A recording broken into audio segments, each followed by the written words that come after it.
এই যে বন্ধুরা, আমার ঘরে লেলঠুরামের খাওয়া দাওয়া কমপ্লিট, তবুও এভাবে করেও বসে থাকবে। আমি শাক পাতা খেলেও ওকে দিতে হবে, আমি ডাল ভাত খেলেও ওকে দিতে হবে। ও বুঝতে পারে না যে ওর লবণ খাওয়া নিষেধ। ওকে আমি লবণের জিনিস কিচ্ছু দিই না, ওর জন্য আলাদা করেই রান্না করা হয়। আমি যা খাবো, দুপুরে খেলেও ঠিক এইভাবে বসে থাকবে, রাতে খেলেও ঠিক এইভাবে বসে থাকবে, সকালে খেতে বসলেও ঠিক এইভাবেই বসে থাকবে। তোমাকে খেতে দিই না আমি? হ্যাঁ, খেতে দিই কি না তোমাকে? তোমাকে আমি খেতে দিইনি? তুমি যেভাবে বসে বসে যে দেখছো, তোমাকে আমি খেতে দিলাম কি দিলাম না?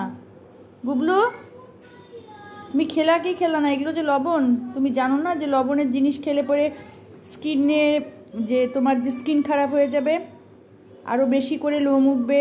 এমনি বর্ষার সময় তোমার কত লোম উঠছে, আরও বেশি লোম উঠে যাবে, শরীর খারাপ করবে, পেটে ব্যথা হবে। তোমার কি ইচ্ছা করে না একটু সুস্থ থাকি? বুবলু, এদিকে দেখো, তোমার কি ইচ্ছা করে না একটু সুস্থ থাকি? বকা দিলে আবার বুঝতে পারে, তখন মন খারাপ করে থাকে।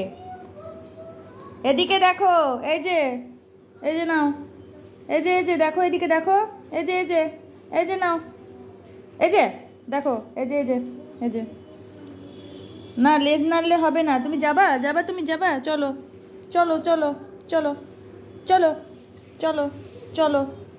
হ্যাঁ, বুঝতে পারছি। লেলঠুরাম খাওয়া দাওয়া কমপ্লিট হয়ে যায়, তাও বসে থাকে এভাবে করে। ঘুম চলে এসছে চোখে, কখন খাওয়া হয়ে গেছে, তবু এভাবে বসে থাকবে যতক্ষণ আমার খাওয়া কমপ্লিট না হবে।